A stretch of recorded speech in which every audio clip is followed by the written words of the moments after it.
Moments before Rabbi Samuel Levy's heart stopped beating, his life hung by the thinnest of threads.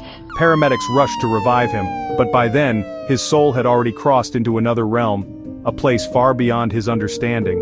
What he saw there would forever change everything he thought he knew about God, faith, and salvation. It wasn't just a near-death experience, it was a radical encounter, one that shook the very foundation of his belief. My name is Samuel Levy. I was born into an Orthodox Jewish family in the heart of Jerusalem. From the moment I could walk, I was immersed in our sacred traditions. Prayers before sunrise with my father. Studying Torah with my grandfather by candlelight. Shabbat dinners filled with the voices of our ancestors, a rhythm, a heartbeat that shaped who we were.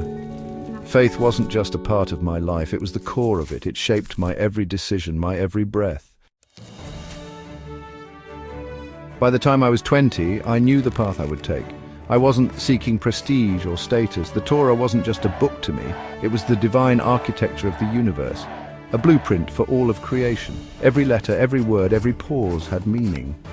I devoted myself to understanding it. Not just the words, but the soul behind them. My teachers, the greatest minds in our traditions, guided me, and I followed them with reverence and discipline. I spent years in yeshiva studying from dawn until dusk. I didn't just memorize the Torah, I absorbed it, the Mishnah, the Talmud, the writings of our sages. It wasn't enough to simply recite the laws. I had to understand them, to live them, to teach them with absolute reverence. I believed the Torah was the direct revelation of God to our people. I lived for it, and in it I found my identity. I became a rabbi. My life was dedicated to guiding my community in prayer and study. I loved my people. I loved our traditions. I felt the weight of responsibility on my shoulders, to lead them in the ways of our ancestors. I believed deeply in the covenant God made with Abraham and reaffirmed through Moses. It defined us. It was our identity.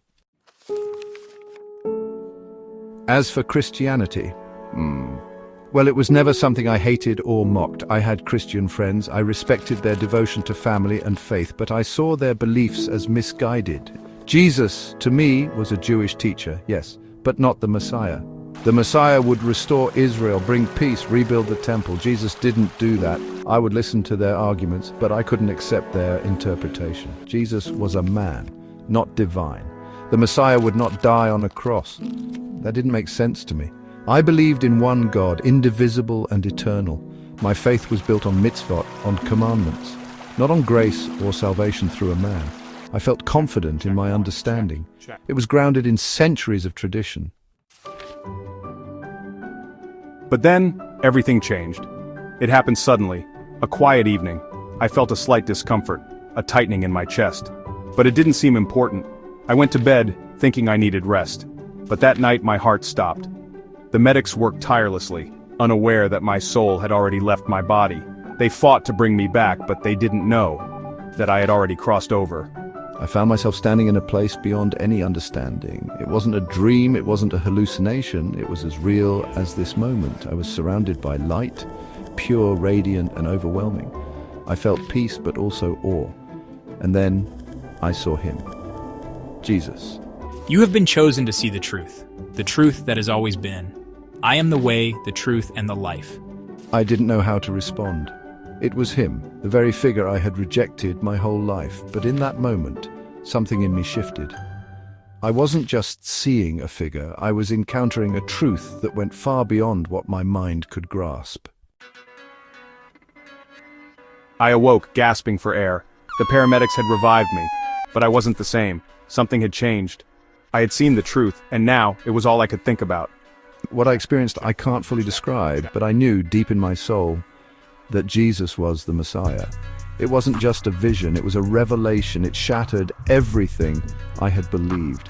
I had spent my whole life rejecting him, but now I couldn't ignore what I had seen. I spent days in prayer, seeking understanding. The teachings of my ancestors echoed in my mind, but so did the voice of Jesus. I wrestled with the tension between my faith and this new truth. Could I embrace this revelation without losing my identity as a Jew? Was it possible to reconcile these two truths? Over time, Rabbi Samuel's perspective began to shift.